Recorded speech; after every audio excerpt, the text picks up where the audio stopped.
السلام عليكم ورحمة الله وبركاته. فيديو النهاردة جميل قوي، تعالوا هفسحكم معايا.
An enjoyable ride. First of all, there is no smoking of any kind on board this train. Now this includes cigarettes, e-cigarettes, vapes, jewels, cigars, and yes, even Colorado's happy green plant. If we do catch you on board smoking and you're not the steam locomotive pulling us today, we're going to assume you're on fire and put you out accordingly. You're riding in an open car today. We ask that you do not sit on the sides of the cars or stand on the seats, for the rocking motion of this train can cause you to lose your balance, and a fall would definitely ruin your train ride. Yes, everyone, but especially children, have to reach out to guide tree limbs, rocks, walls, the platform, or even another train that is passing by. We have very narrow clearances along this railroad, in some cases that are literal inches. We would not want anyone to get snagged. So please have all heads, arms, legs, feet, hands, little brothers, cousins, and in-laws inside the train at all times. Food and beverage is allowed on board the train with the exception of alcohol, and if you do decide to eat or drink anything, please use the waste basket tucked underneath the seats of every single train car. If there's nothing from the train.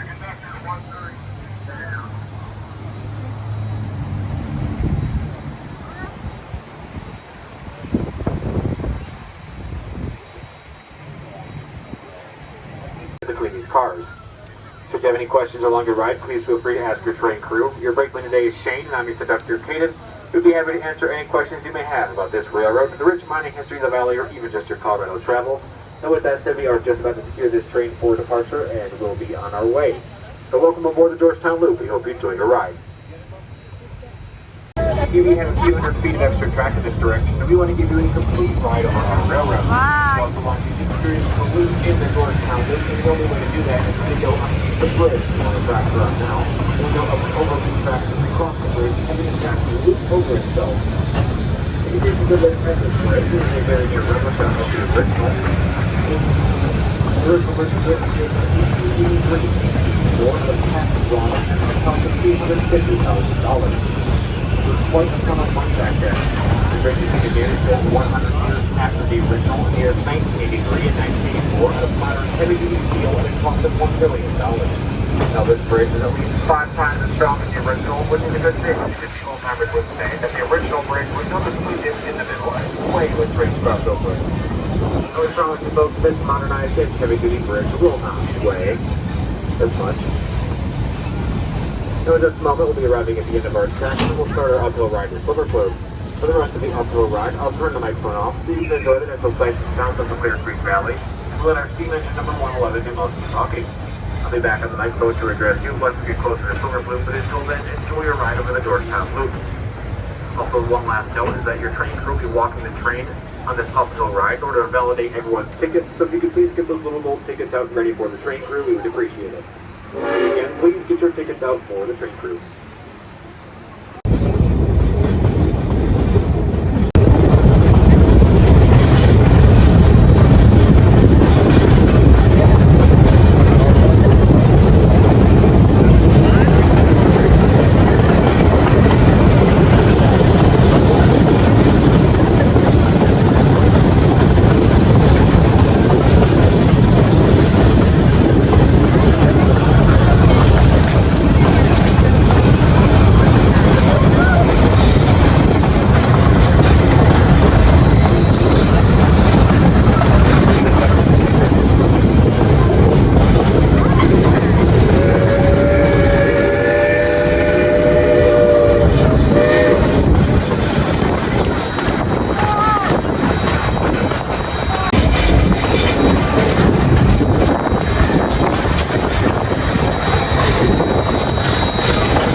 nice guy's gonna get in his cup.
I like this. Look at this.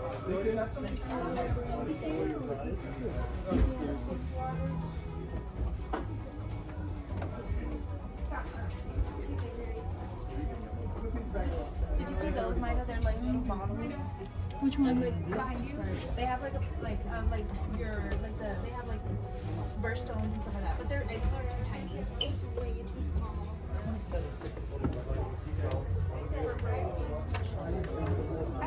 I like the color.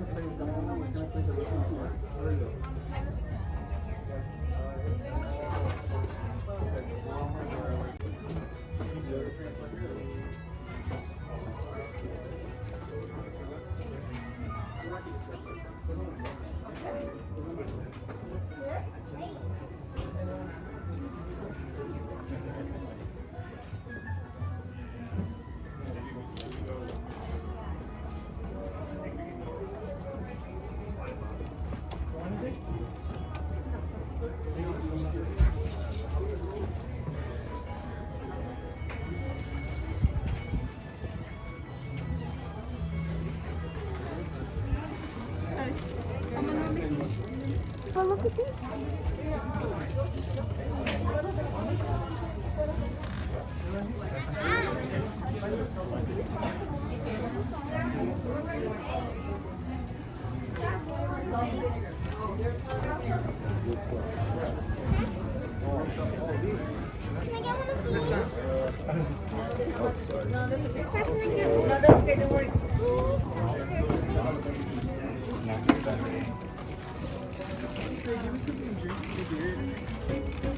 The railroad in this area was the Colorado Central Railroad, which began in Denver in 1870. It came west following Clear Lake through the towns of Nevada, Golden, Idaho Springs, and finally reached Georgetown in 1877. Shortly thereafter, the TV&L was formed through the town of Silverville, tunneled the East Continental Divide of Loveland Pass, and then dropped down into the rich mining towns of Breckenridge and Leadville. However, after only building 5 miles west of Silverville to Great Mountain, the parent company of the TV&L acquired another line that reached Breckenridge and Leadville from a different direction. There was no longer the need to continue this line, and it was cut back to Silverville.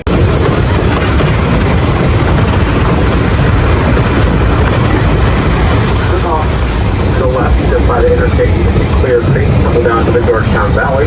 This is very cold water that's coming directly from snow melts above the Continental Divide. Just a few miles west of here in Loveland Basin. Clear Creek is their county its name.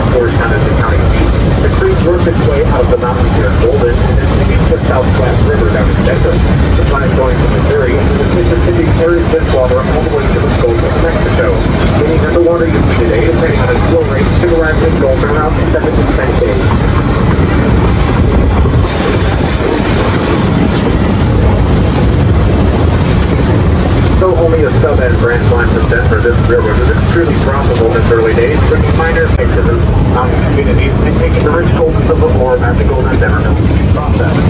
This continued in early 1893 when the service silver purchase acquisition field, the price of silver dropped so low that mining ore was no longer profitable. At that time, tourism became the main source of revenue for the railroad, and the big resort commerce further throughout the country and the world. Thousands of people came to ride over the city and carry on all over the 19th century.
So the railroad had to hand drill them,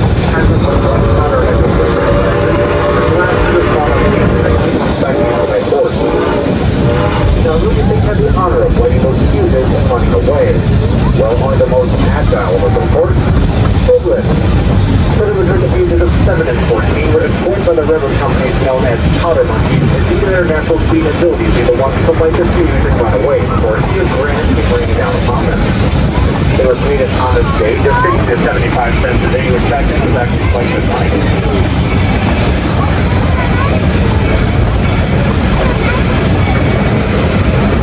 As you can see around this circle, we're passing over Clear Creek, so we'll see yourselves to the northward. This will be a good photo opportunity off to the left side as the falls cascade down. However, you do got to be pretty quick and hold your cameras up pretty high, or else this bridge will block your shot.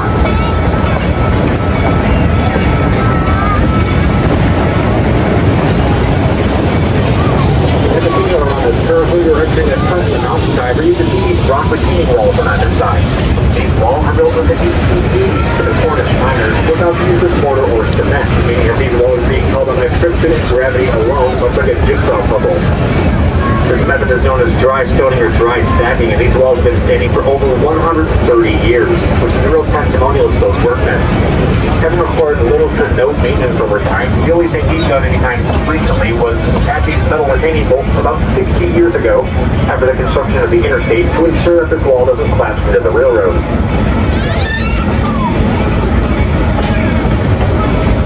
As we exit the curve, we are arriving at our Lebanon mine tour stop. For those of you that have the optional mine tour and those pink or orange wristbands, this is where you get off to begin that guided tour.